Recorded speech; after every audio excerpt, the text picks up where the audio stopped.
सभी बड़ों को नमस्कार। आज एक नई कथा सुनाने जा रहा हूँ, शेर और खरगोश की कहानी। आप सभी से विनती है कि आप ये कहानी अपने बच्चों को जरूर सुनवाएं ताकि इस कहानी से वे कुछ सीख सके। बहुत पुरानी बात है, एक जंगल में खूंखार शेर राज किया करता है। राजा होने के कारण वह शेर जंगल के बाकी सारे जानवरों पर धौंस जमाता था और उनका शिकार करके उन्हें खा जाया करता था। कई बार वह एक या दो नहीं बल्कि कई जानवरों को मार दिया करता था। इस बात से जंगल के सभी जानवर बहुत परेशान थे। उन्हें डर लगता था कि इस तरह एक दिन शेर जंगल के सारे जानवरों को खा जाएगा। इस बात का हल निकालने के लिए सभी जानवरों ने फैसला किया कि वो जाकर शेर से बात करेंगे और उसे समझाने की कोशिश करेंगे। इस फैसले के बाद हिम्मत करके दूसरे दिन सभी जानवर शेर के पास गए। शेर अपनी गुफा में आराम कर रहा था। उन सभी के आने के कारण उसकी नींद खुल गई। उन सभी को एक साथ देखकर शेर गुस्से से बोला, तुम सभी एक साथ यहाँ क्या कर रहे हो? मैंने कोई दावत रखी है क्या? इस बात पर जानवर दल का सरदार बोला, महाराज, हम सभी यहाँ आपसे एक विनती करने आए हैं। दरअसल आप जब भी शिकार पर निकलते हैं तो एक साथ कई जानवर मार देते हैं, जिनमें से कई को आप खा भी नहीं पाते। आपके ऐसा करने से हमारी संख्या कम होती जा रही है और आपकी प्रजा छोटी होती जा रही है। अगर यूं ही चलता रहा तो एक दिन आपके राज्य में एक भी जानवर नहीं बचेगा और जब प्रजा ही नहीं होगी तो राजा भला किस पर राज करेगा। इसलिए आपको सदैव अपना राजा बनाए रखने के लिए हमने आपके भोजन का इंतजाम करने के लिए योजना बनाई है। हमारा सुझाव यह है कि आप शिकार पर न निकला करें, बल्कि हम खुद रोज एक जानवर आपकी गुफा में भेज दिया करेंगे।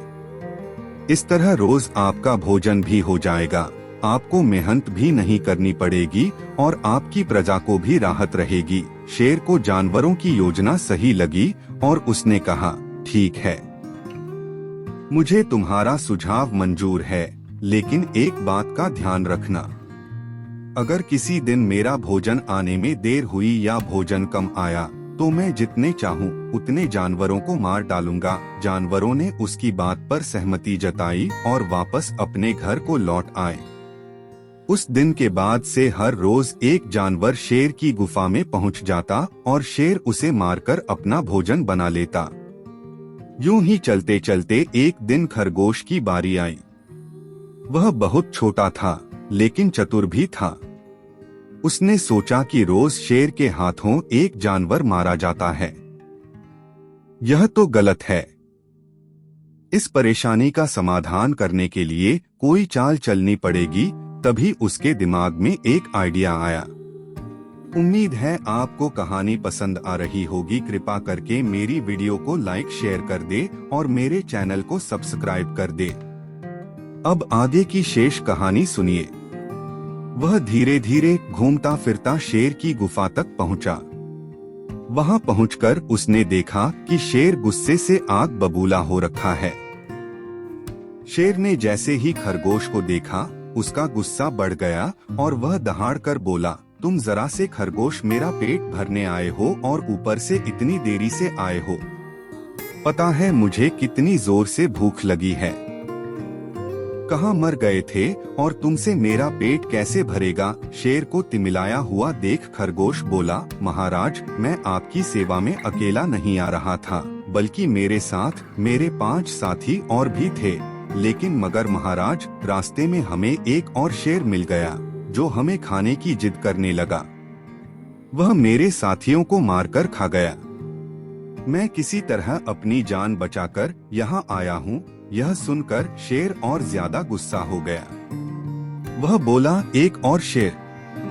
कौन है वह और मेरे जंगल में क्या कर रहा है? खरगोश ने कहा, महाराज, वह बहुत बड़ा शेर है और जब मैंने उससे कहा कि तुम हमारे महाराज का भोजन खा रहे हो तो वह बोला, आज से मैं तुम्हारा महाराज हूँ और मेरे अलावा इस जंगल में कोई और शेर नहीं रह सकता। मैं सबको मार डालूंगा। फिर आपको लड़ाई के लिए ललकारने के लिए उसने मुझे यहाँ भेज दिया। अच्छा, ऐसी बात है? तो मैं भी तो देखूं कि ये कौन शेर है तो जो मेरे जंगल में आकर मुझे ही ललकार रहा है। ले चलो मुझे उसके पास, शेर ने गरजकर बोला और खरगोश के साथ चल दिया। खरगोश उसे जंगल के बीच मौजूद एक कुएं के पास ले गया और बोला, महाराज, वो इस गड्ढे के नीचे गुफा में रहता है। आपको आता देख शायद वह अंदर घुस गया। दूसरे शेर को देखने के लिए जैसे ही शेर ने कुएं में झांका तो उसे अपनी परछाई दिखी और उसने समझा कि वह दूसरा शेर है। इसके बाद उसने दूसरे शेर को ललकारने के लिए जब दहाड़ मारी तो उसी की दहाड़ गूंजकर उसे सुनाई दी, लेकिन उसे लगा कि वह दूसरा शेर भी उसे ललकार रहा है। बस इतने में शेर को गुस्सा आया और उसने कुएं में छलांग लगा दी। छलांग लगाते ही शेर कुएं की दीवार से टकराया और पानी में गिरकर मर गया। यह खबर जब जंगल के बाकी जानवरों को मिली तो सारे बहुत खुश हुए और खरगोश की जय जयकार करने लगे। बच्चों, इस कहानी से हमें यह सीख मिलती है कि मुश्किल से मुश्किल परिस्थिति में भी दिमाग शांत रखने से हर कठिनाई को आसानी से सुलझाया जा सकता है। पूरी कहानी ध्यान से सुनने के लिए धन्यवाद। अंत में यही कहूँगा, ईश्वर आप सभी को सुखी रखे और अपना ख्याल रखे।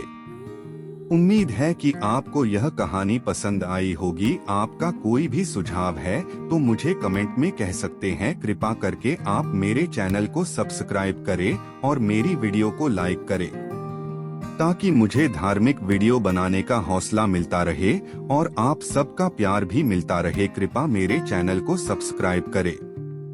अब मैं मिलता हूँ आपको अगली वीडियो में।